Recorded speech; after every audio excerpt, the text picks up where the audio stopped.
Elle m'a dit mon mari c'est un musulman. Si je me rends compte que tu vas prier pour cet enfant, je vais faire rentrer dans la maison. Alléluia. On voit qu'il n'avait plus d'espoir.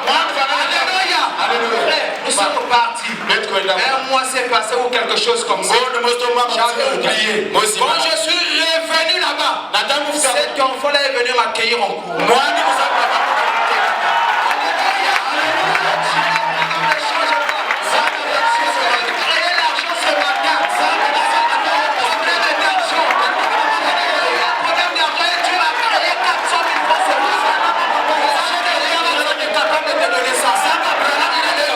Change pas. Cela ne t'habitue pas à ta condition. Mais ça résiste ta condition. L'enfant qui est mort là, c'est pas pour toi. La vie, c'est le Saint-Esprit. La vie, c'est le surnaturel. Vous devez être bien. Est-ce que vous le croyez? Que le Seigneur vous bénisse.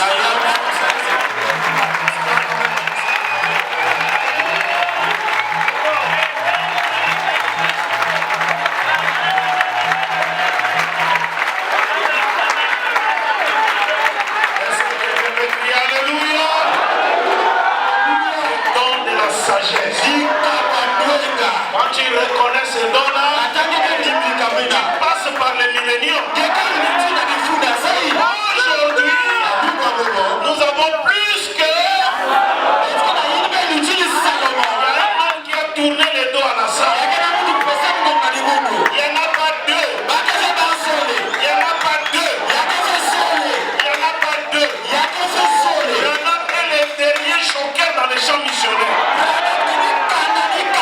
Si quelqu'un croit ces dons-là, il doit avoir les milléniums dans sa famille. Les milléniums dans tes affaires.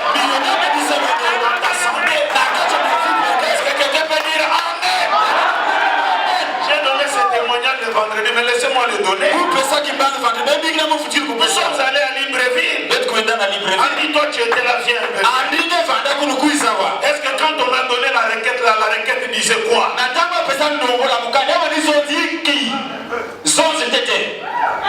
La requête disait qu'il y avait un enfant qui était perdu. Et on a mené la requête. Le pasteur a prié. Et il a fait allusion à ce que son madame avait dit. Ce frère-là qui avait perdu sa clé. Et quand Branham avait prié, il avait retrouvé. Nous sommes revenus ici. Après, on a eu un coup de fil. L'enfant qui était égaré, l'enfant qui était perdu, a été retrouvé. La chose c'est que nous ne savions pas qu'on avait donné la requête, mais on ne nous avait pas dit combien de temps cela avait fait. Mais cela datait de 10 ans. L'enfant était perdu. Juste la prière de son serviteur. L'enfant était perdu 10 ans.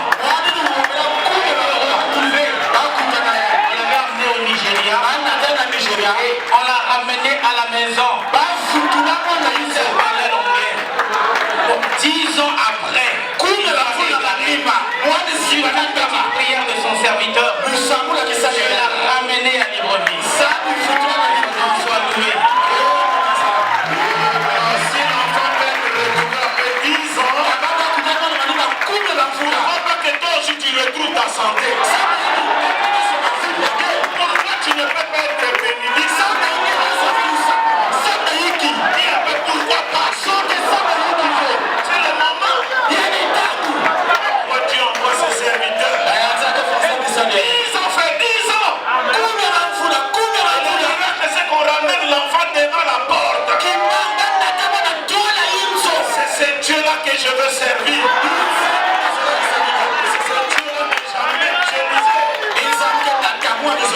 Pasteur la marche. J'ai dit, moi j'ai parlé de ces choses.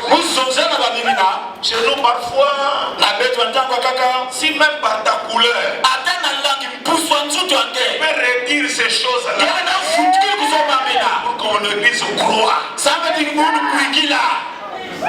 ce que je lui disais. Je dis, ta peau, c'est déjà un appât pour les chats missionnaires.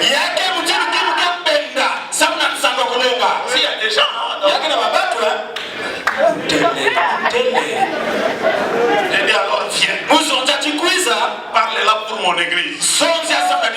Je ne l'ai pas fait pour n'importe qui, non. J'ai organisé ces réunions pour toi. C'est pour moi.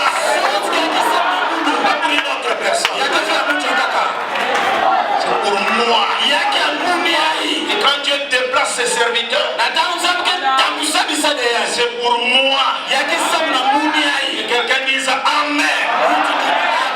J'avais pas les billets pour envoyer au frère la marche. Donc je lui avais dit, il faut que tu viennes. Pendant que j'étais en train de marcher, c'est un frère qui m'appelle en RDC. Et j'ai senti que je t'envoie $1000. Les billets pour faire ce que tu veux. Tu as un besoin. Derrière cette affaire. Alors je veux que tu dises encore c'est pour moi. Oui frère, c'est pour moi. Amen, amen.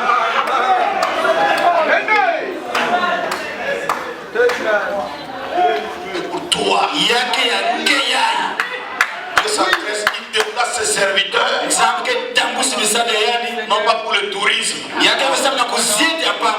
mais pour apporter un bien. Et tu dois être le premier bénéficiaire.